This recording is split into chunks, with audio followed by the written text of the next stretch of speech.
बिस्मिल्लाहिर्रहमानिर्रहीम। अस्सलाम वालेकुम।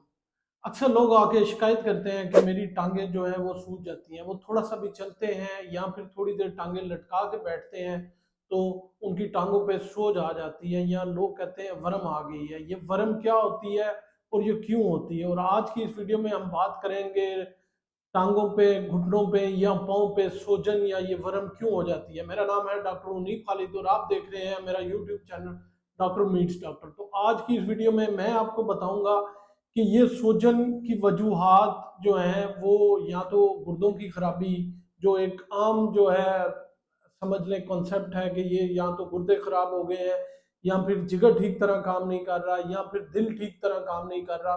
तो ये वजूहात अपनी जगह पे हैं, लेकिन आज की इस वीडियो में मैं आपको बताऊंगा कि ये विटामिन और कुछ मिनरल्स वो भी अगर कम हो तो उस कमी की वजह से भी जो है ये मसला पैदा हो जाता है। सबसे पहले मैं ये आपको ये बताऊंगा कि इस सूजन को क्या कहते हैं। इस सूजन को हम एडिमा कहते हैं, और ये अगर आप किसी की टांग पे ये सूजन हुई हो तो इसको प्रेस करें तो वो अंदर एक गड़ा सा पड़ जाता है। इसको पिटिंग एडिमा कहते हैं। एक दूसरा भी होता है सूजन, उसको नॉन पुटिंग एडिमा कहते हैं।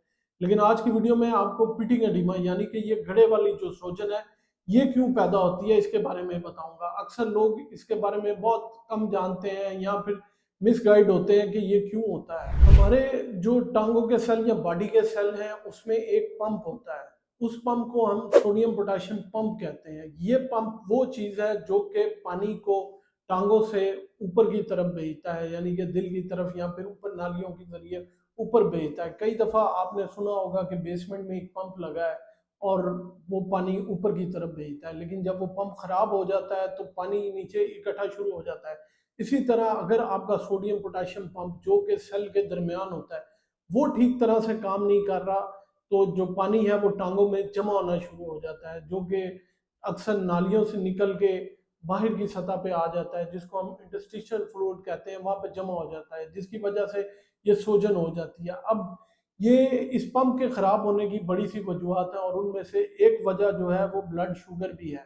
ये पंप हमारे सेल का 30 to 40% जो है वो एनर्जी कंज्यूम करता है, और अगर इस पंप को ये एनर्जी नहीं मिलती तो ये ठीक तरह से काम नहीं करता। अब अगर आप किसी का चेहरा देखें, वो बड़ा गोल मटोल सा और रेड ब्रेड हो और उसके साथ उसकी टांगों पे सूजन हुई हो तो समझ जाएं कि उसकी जो शुगर है वो कंट्रोल में नहीं है। तो ये इस पंप के शुगर के साथ या ब्लड शुगर के साथ क्या ताल्लुक है, मैं सबसे पहले आपको ये बताऊंगा और वीडियो के एंड पे बताऊंगा कि कौन से मिनरल्स और विटामिन है जिसकी वजह से ये सूजन हो जाए। अब मैं आपको ये बताता हूँ कि किस तरह जो हम शुगर खा रहे हैं उसका इस पंप की सूजन के साथ ताल्लुक क्या है।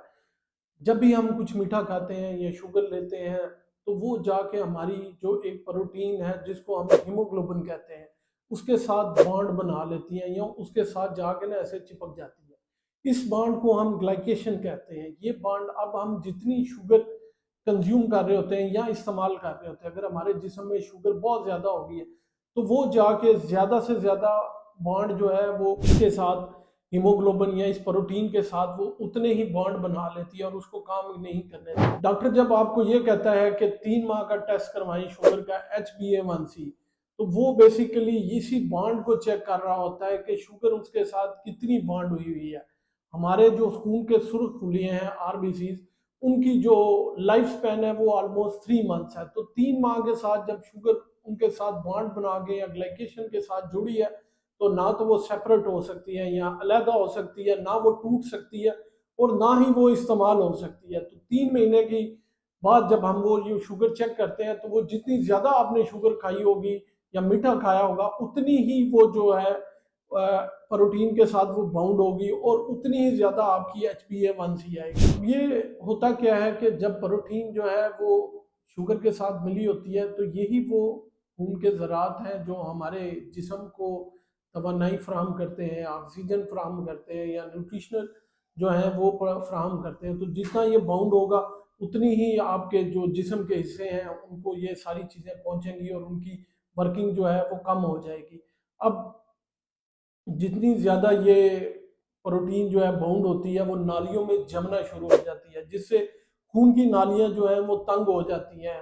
अल्टीमेटली ये उनको अंदर से नुकसान पहुंचाना शुरू कर देती है, जिसकी वजह से फ्लूइड जो है वो लीक होना शुरू हो जाता है और नालियों से, बजाय इसके कि वो सेल के अंदर है, वो नालियों से बाहर निकलना शुरू हो जाता है, जिसकी वजह से आपकी टांगों पे सूजन आना शुरू हो जाती है, या फिर आपके जो है वो समझ लें ठीक तरह से सेल काम नहीं करते और पानी सेल के अंदर नहीं रहता और नालियों से लीक होना शुरू हो जाता है, क्योंकि ये नालियों को नुकसान पहुंचा देती है। इसकी वजह से आपकी खून की रवानी जो है वो मुतासर हो जाती है। जब खून की रवानी मुतासर हो जाती है तो आपकी उधर महसूस करने की सलाहियत और उस जगह के ठीक होने की सलाहियत जो है वो ख़त्म हो जाती है।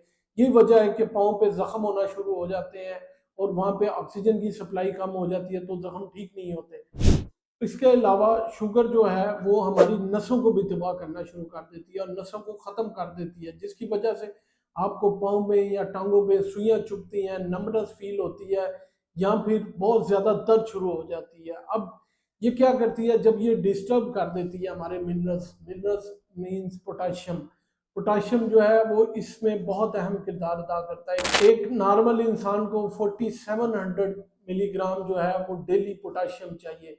अब एक केला जो आप खाते हैं उसमें 300 मिलीग्राम जो है पोटाशियम है, इसलिए बॉडी की अगर नीड आपने पूरी करनी है तो इसका मतलब ये है राउंड अबाउट 15.5 या 15.5 या एटलीस्ट 16 केले आपको डेली खाना पड़ेंगे।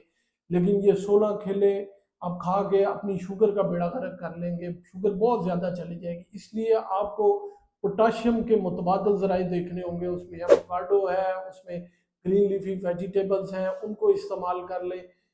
इनमें पोटाशियम, या फिर बेरीज, इनमें भी पोटाशियम की मिकदार जो है वो बहुत ज़्यादा होती है। दूसरा जो मिनरल है वो जिसकी कमी की वजह से ये होता है वो है मैग्नीशियम। मैग्नीशियम में एटीपी का सोर्स है, समझ लें एक तवानाई का सोर्स है। ये बेसिकली सेल को तवानाई फराहम करता है। ये कार्टिसोल को जो है, जो एक स्ट्रेस हार्मोन है, उसको स्टॉप करता है। इसके लिए पट्टों को ताकत फराहम करता है और आपको पुरसकून नींद देता है। जब आप पुरसकून नींद में होते हैं तो आपके जो जिस्म है वो ठीक तरह से काम कर रहा होता है और आपकी शुगर लो होती है। अगर आप मैग्नीशियम कुदरती तौर पे लेना चाहते हैं तो कोशिश करें कि पंपकिन सीड्स या फिर सनफ्लावर जो सीड्स हैं उनमें मैग्नीशियम बहुत ज़्यादा मिकदार में होता है। इसके अलावा ग्रीन लीफी वेजिटेबल्स में भी मैग्नीशियम जो है वो बहुत ज़्यादा होता है। मैग्नीशियम की मिकदार पोटाशियम की निस्बत हमें बहुत कम चाहिए। मैग्नीशियम ऑलमोस्ट 420 मिलीग्राम डेली की डोज है, जो एक बॉडी को चाहिए कि वो जिस्म के क्रैम्प, पुरसकून नींद और वो जो डिप्रेशन है उससे निकलने के लिए ये डोज है। और ये जो ऊपर मैंने बताई है उनमें मैग्नीशियम की मिकदार इतनी होती है कि आपके जिस्म की जो मिकदार है वो पूरी हो जाए। इसके अलावा आप ORS या डिहाइड्रेशन साल्ट्स जो हैं वो भी इस्तेमाल कर सकते हैं, लेकिन ये बहुत समझ लें एहतियात से इस्तेमाल कीजिएगा, क्योंकि इनमें हिडन शुगर होती है। इनमें भी शुगर काफ़ी मिकदार में होती है, जिसकी वजह से आपका जो है दोबारा शुगर लेवल अप हो सकता है। अब जो है मैं आपको बताता हूँ कि वो कौन सा विटामिन है जिसकी डेफिशिएंसी की वजह से अडीमा हो जाता है। वो विटामिन है B1। B1 जो है वो जो हम शुगर लेते हैं उसकी जो रिफाइंड फॉर्म है उसको तोड़ के ग्लूकोज में कन्वर्ट करता है, और ये ग्लूकोज वही है जो सेल या सोडियम पोटाशियम पंप जो मैंने ऊपर बताया था कि जो पानी को पंप करके ऊपर सेल में भेजता है या फिर ऊपर ट्रांसफर करता है, वो इस्तेमाल करता है तवानाई के तौर पे। अगर आपके जिस्म में B1 की कमी है तो बेसिकली होगा क्या कि शुगर जो है वो अपनी जाके प्रोटीन के साथ वो बॉन्ड बना लेगी, जिससे कि ग्लूकोज जो है वो सेल को मिल नहीं सकेगा और वो ठीक तरह से काम नहीं करेगा। इसके मुकाबले में सेल जो है वो फिर मुतबादल ग़ज़ाए जो कि तवानाई के हैं, जो प्रोटीन है, आपकी मसल्स को इस्तेमाल करना शुरू हो जाएगा, जिसकी वजह से आपके मसल्स जो हैं वो कमज़ोर हो जाएंगे। अक्सर आपने लोगों को सुना होगा कि जी एकदम शुगर हुई और बंदा बहुत ज़्यादा कमज़ोर हो गया। उसकी वजह ये होती है कि वो जो उसके सेल हैं वो ग्लूकोज को इस्तेमाल नहीं कर रहे होते, वो उसकी जो मसल्स की प्रोटीन है वो उसको इस्तेमाल कर रहे होते हैं। तो B1 अगर आपको कमी है तो वो ठीक तरह से ग्लूकोज में जो आप शुगर ले रहे हैं वो कन्वर्ट नहीं होगी। जब वो कन्वर्ट नहीं होगी तो सेल को एनर्जी नहीं मिलेगी। तो बेसिकली आपको अपनी खुराक में विटामिन B1 को बढ़ाना है जितना भी हो सके तो आप इसके सप्लीमेंट भी ले सकते हैं या फिर किसी मुस्तनद डॉक्टर से मशवरा करके भी। तो ये साइकिल चलता रहता है। अगर आप में विटामिन B1 की कमी है तो जो आप शुगर ले रहे हैं वो ग्लूकोज में कन्वर्ट नहीं होगी। ये पूरा एक प्रोसेस है कि वो किस तरह ग्लूकोज में कन्वर्ट होती है और वो सारे का सारा प्रोसेस डिस्टर्ब हो जाएगा। तो आज की इस वीडियो में मैंने आपको ये बात समझाई है कि किस तरह शुगर जो है वो आपके एडिमा डेवलप करती है, कि किस तरह वो आपके पंप जो सोडियम पोटेशियम पंप है उसको किस तरह डिस्टर्ब करती है और वो किस तरह बांड बना के आपके जिस्म की तवानाई जो है वो ख़त्म कर देती है, वो वहाँ तक ऑक्सीजन नहीं पहुँचाने देती और क्या कुछ नहीं करती। नाजरीन, अपनी खुराक में थोड़ी सी तब्दीली ला के आप इस मुसीबत से बच सकते हैं। और ज़रूरी नहीं है कि ये बीमारियों की वजह से ही जो है आपको एडिमा या फिर सूजन डेवलप हुई है, ये विटामिन B1 की कमी की वजह से भी हो सकती है। और इसको लाजमी देखें। वीडियो पसंद आए लाइक शेयर कमेंट लाजमी कीजिएगा। और अगर आपको कोई क्वेश्चन करना है वीडियो को नीचे पूछ लें, नहीं तो बायो में मेरा नंबर मौजूद है, वहाँ पे मैसेज करें। मैसेज का रिप्लाई लेट आए तो समझ लें मैं बिजी हूँ। अपना और अपने प्यारों का बहुत सा ख्याल रखिएगा, दुआ में याद रखिएगा।